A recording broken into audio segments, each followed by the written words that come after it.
బాపుల తల్లి సంస్థ 2006లో స్థాపించబడింది. మీరు అందరూ తెలుసు. తెలంగాణ ఉద్యమంలో ఇట్లా టీఆర్ఎస్తో పాటు అప్పటి తెలంగాణ రాష్ట్ర సమితితో పాటు సమాంతరంగా ఈక్వల్గా ఇండివిజువల్గా తెలంగాణ ఉద్యమంలో నిరంతరం పార్టిసిపేట్ చేసి తెలంగాణ వచ్చేంత వరకు ఇట్లా చాలా యాక్టివ్గా పార్టిసిపేట్ చేసినటువంటి సంస్థ. ఈ రాష్ట్రంలో ఇండివిజువల్ సంస్థలలో తెలంగాణ జాగృతి మొట్టమొదటి వరుసలో ఉంటుంది. There is no doubt. మీ అందరూ తెలుసు. అంటే ఇలాంటి సంస్థ లేదు. తెలంగాణ జాగృతి సంస్థ అనేది ఇష్యూ మీద కొట్లాడుతుంది ఆ రోజు నుండి. అదేవిధంగా మీరు అడిగిన దానికి ఈరోజు మీరు ఒక్కసారి సరే ఈరోజు హాలిడే ఉండి పేపర్లో రాలేకపోయింది ప్రకటన, రేపైతే పేపర్లు వస్తాయి. 80% బీసీ నాయకులకు, ఎస్సీ ఎస్టీ నాయకులకు అవకాశాలు ఇచ్చాయి. అంటే మెయిన్గా ఈరోజు తెలంగాణ జాగృతి మెయిన్ ఉద్దేశం ఏంటంటే సామాజిక తెలంగాణ. గత ప్రభుత్వాలు ఏవైతే ఉన్నాయో భౌగోళిక తెలంగాణ మాత్రమే సాధించుకోగలిగిన, సామాజిక తెలంగాణ రాలేదు అనేది కవితక్క గారి మెయిన్ ఉద్దేశం. సో సామాజిక తెలంగాణ రావాలి. ముఖ్యంగా దాదాపు 56% ఉన్నటువంటి బీసీలకు రాజకీయంగా అవకాశాలు రాలేదు అనేది ఆమె ఉద్దేశం.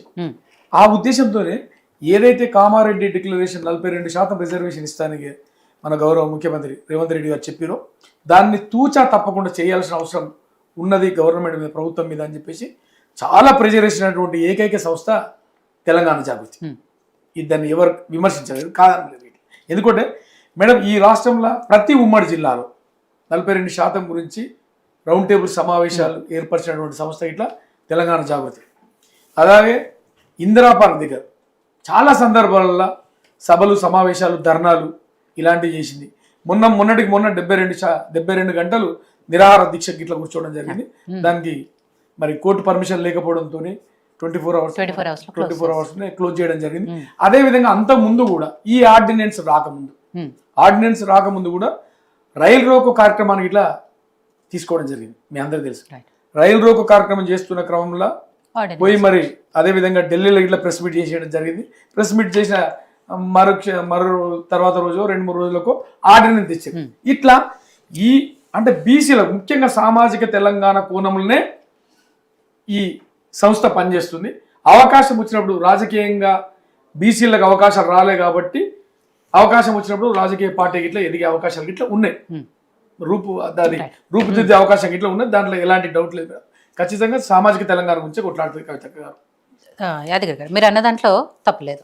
సామాజిక తెలంగాణ గురించి కొట్లాడటం కానీ 42% రిజర్వేషన్ బీసీలకు సంబంధించి రావటంలో కానీ ఆవిడ అడగటంలో తప్పులేదు. కానీ ఇప్పుడు ఎందుకు గుర్తొచ్చింది సడన్గా? 10 ఏళ్ల పాటు ఈ సామాజిక తెలంగాణ ఏమైంది? 10 ఏళ్ల పాటు 42% రిజర్వేషన్ లేదా బీసీలకు రాజ్యాధికారం దక్కట్లేదు అన్న విషయం ఏమైంది అన్న ప్రశ్న ప్రధానంగా అందరికి నుంచి వస్తున్న విషయమే.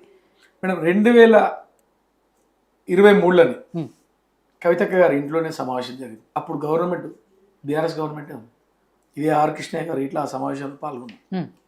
వాళ్ళ నివాసంలో, కవిత గారి నివాసంలో బీసీలకు న్యాయం జరగాలి, సామాజిక తెలంగాణ జరుగుతుంది, సామాజిక న్యాయం జరగాలనే ఉద్దేశంతో ఒక మీటింగ్ ఇట్లా చేయడం జరిగింది అక్కడ.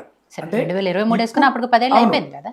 2023 అదే అన్న 2023 అన్న అధికారంలో 10 ఏళ్ళు అయిపోయింది కదా. అప్పటికి 2023లోనే కదా మీరు అధికారం కోల్పోయింది బీఆర్ఎస్ పార్టీ. అవును, అప్పుడే అంటే అధికారంలో ఉన్నప్పుడే ఈ అంశాన్ని నివేదించడం జరిగింది.